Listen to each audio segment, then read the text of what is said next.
بسم اللہ الرحمن الرحیم۔ وصیت نامہ شہید محسن عربیان آرانی۔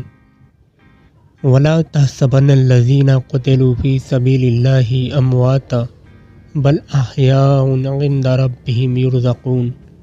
اس خیال میں نہ رہو کہ جو لوگ خدا کے راستے میں مارے گئے ہیں وہ مردہ ہیں، بلکہ وہ زندہ ہیں، اپنے رب کے پاس روزی پاتے ہیں اور اس بخشش سے خوش و خرم ہیں جو اللہ کی طرف سے انہیں ملی ہے۔ شہید کا وصیت نامہ۔ عرض سلام اور درود میرے عظیم قائد انقلاب کو، اور سلام شہدائے لاپتہ افراد اور قیدیوں کے اہل خانہ کو۔ میں بہت خوش ہوں کہ میں محاذ پر آیا ہوں تاکہ مذہب اسلام کے لیے ایک مفید فرد ثابت ہو سکوں اور امام حسین علیہ السلام اور ان کے پیروکاروں کے راستے کو جاری رکھوں تاکہ اسلام اور شہداء کے پاک خون ضائع نہ جائے۔ ہم شہداء کے راستے کو آگے بڑھاتے رہیں گے۔ ہم محاذ پر اسی لیے ہیں کہ دشمن نے ہماری زمین اور وطن پر حملہ کیا ہے۔ ہم محاذ پر آئے ہیں تاکہ دشمن کو سمجھا سکیں کہ ہم ظلم کے سامنے خاموش نہیں بیٹھیں گے۔ یہی ہمارے قائد کا خطاب ہے۔ اے ملت، دشمن کو سخت اور زوردار جواب دو اور اسے بتاؤ کہ ہم جنگجو ہیں۔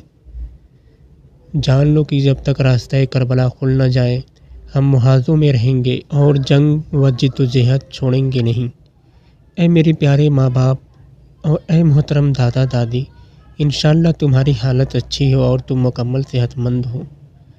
صبر اپنائیں اور ثابت قدم رہیں تاکہ خدا کی فضل و رحمت آپ کے نصیب ہو۔ اللہ تعالیٰ تمہاری قربانیوں کو قبول فرمائے۔ یہاں مراد لاپتہ شہید حسین قاسم پور اور مظلوم شہید حاج شیخ جواد قاسم پور ہیں جو دونوں شہید کے چچے تھے۔ انشاءاللہ جلد ہی یہ تحمیلی جنگ اسلام اور ایرانی قوم کے حق میں ختم ہوگی اور راستہ کربلا کھل جائے گا اور شہداء، قیدیوں اور لاپتہ افراد کے پریشان گھرانے مقدس مرکز کی زیارت کے لائق ہو جائیں گے۔ میں تمام دوستوں، جاننے والوں اور جنگجو قوم ملت صلح شور سے سفارش کرتا ہوں کہ وہ اپنے عظیم قائد انقلاب امام خمینی بزرگان اور مجاہدین کے لیے دعا کرنا نہ بھولیں۔ والسلام، فرزند اسلام محسن عربیان آرانی۔